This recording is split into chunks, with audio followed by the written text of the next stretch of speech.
on Saturday, a broad coalition of mortgage and finance industry leaders issued a plea to federal regulators for desperately needed cash. Requests from borrowers for the federal mortgage forbearance program are flooding in at an alarming rate. Servicers are granting those monthly payment deferrals with no questions asked as required, but the servicers still have to pay mortgage bondholders. The coalition said the scale of this forbearance program could not have been foreseen by mortgage servicers or fully anticipated by regulators.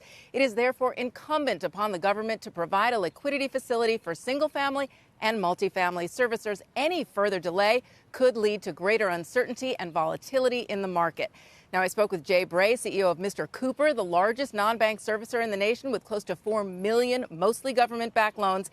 It alone has already granted over 86,000 forbearances. Bray helped regulators to set up the plan and was told there would be federal cash for servicers, but it never made it to the final act. He says without it, there is going to be complete chaos. Servicers will go under, leaving even more borrowers in the lurch.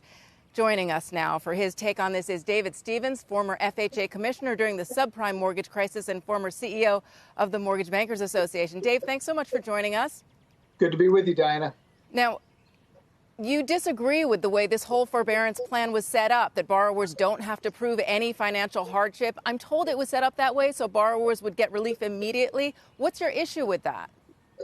Well, I think there's a tension here where you don't want to be using federal dollars at a time like this to give to people who do not need it. The forbearance program is an extremely effective way to help those who have real job loss and can't make their mortgage payment.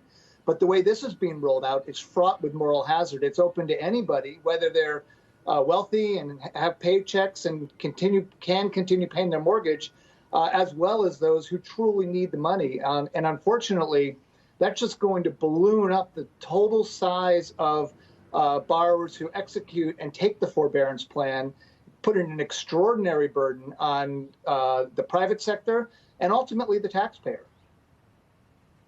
And for the servicers, why do federal regulators who set up this plan not see the disconnect here, that servicers can't afford this kind of massive spike in payments that they now have to come up with for the bondholders? Well, that's the real shocking part about this. And not only is this a unique forbearance plan because anybody can get it, and all you have to do is go to your mortgage, where you make your mortgage payment, go on the website and click a button and skip 6 months worth of payments, maybe another 6 months. But the hard part about this for the private sector is the sheer size and scope of this was given no support by particularly Fannie Mae and Freddie Mac and their regulator, FHFA, who has the authority to create this liquidity advance for the private industry, could have done so, and they didn't. And it's inexcusable, in my view, that federal government did not step in after creating such a massive program and provide the support for industry. It's getting worse, Diana, and I'll just give you just one example. I've spoken to a variety of lenders today across the country. Mortgages are drying up, especially for first-time home buyers and those that need a mortgage the most, because of all of this uncertainty, the question of whether these companies are going to be able to survive.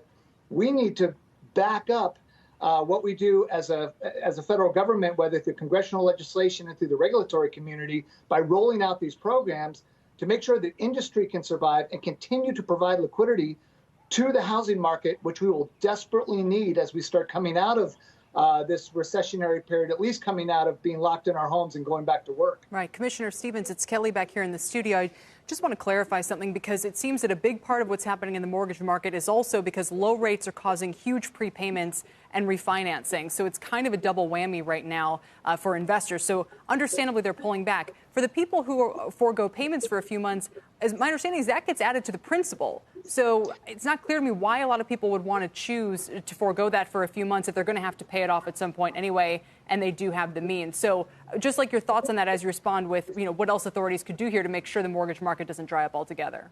Yeah, so I was the Federal Housing Commissioner during the last Great Recession, and we required what's called hardship. You had to prove that you had lost your job and you could no longer make your mortgage payments, because we were concerned about protecting taxpayer dollars at the time and not giving it to people who did not need it.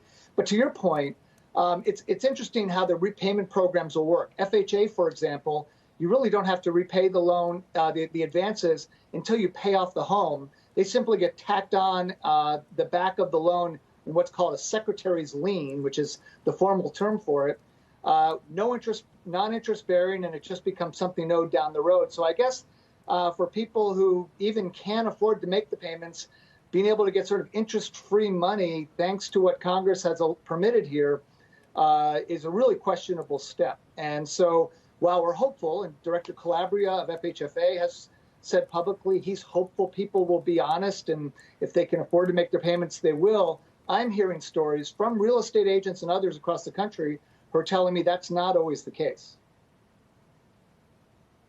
And Dave, is the FHA particularly vulnerable here? I mean, you were there during the subprime bailout. FHA really saved the market in that sense. They are getting some liquidity, though, from Ginnie Mae, are they not?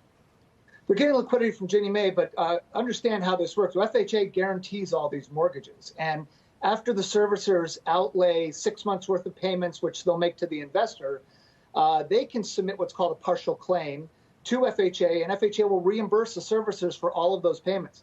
Now, 6 months is a really long period for forbearance generally anyway. It's longer than usual. It can be extended for another 6 months.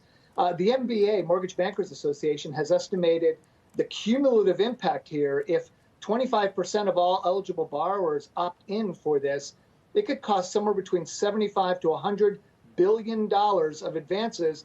The portion that's FHA's will ultimately have to be reimbursed, and they already got in trouble once before. We remember that. We don't need to repeat this same problem that happened in the past.